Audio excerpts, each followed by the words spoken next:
మీషో నుండి జార్జెట్లోని chicken curry kurti అయితే order చేశానమాట. 383 rupees పడింది. చికెన్ కర్రీ కాదు కదా, థ్రెడ్ వర్క్ కూడా రాదు, ఏ ప్రింటో ఏదో వస్తుందని చెప్పేసి నేనైతే అనుకున్నాను ఆ అమౌంట్కి. 383 రూపీసే కదా అని. బట్ చాలా చాలా బాగుంది, మంచి క్వాలిటీ ఆఫ్ థ్రెడ్ వర్క్ అనమాట. కెమెరా అయితే సరిగ్గా జస్టిస్ చేయట్లేదనిసే నేను చెప్తాను. క్వాలిటీ ఏదైతే నాకు బాగా నచ్చింది. ఫ్రంట్ నెక్ దగ్గర కూడా ఒక పోట్లీ బాల్లా వచ్చి టై చేసుకోవడానికి ఉందన్నమాట. హ్యాండ్స్ కూడా ఫుల్ లెంత్ స్లీవ్స్ అనమాట. నాకైతే పర్సనల్గా 3/4 ఇష్టం, బట్ ఫుల్ లెంత్ పర్లేదు లేదండి, నేను కట్ చేసి స్టిచ్ చేయించుకుంటానని చెప్పి ఉంచేసుకుంటున్నాను.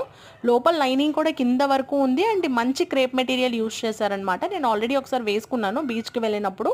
ఫొటోస్ కూడా దిగాం, చాలా బాగా వచ్చింది. ఆ ఓషన్కి దీనికి బాగా కాంట్రాస్ట్ అది బాగా సెట్ అయ్యి పిక్స్ కూడా చాలా బాగా వచ్చాయి.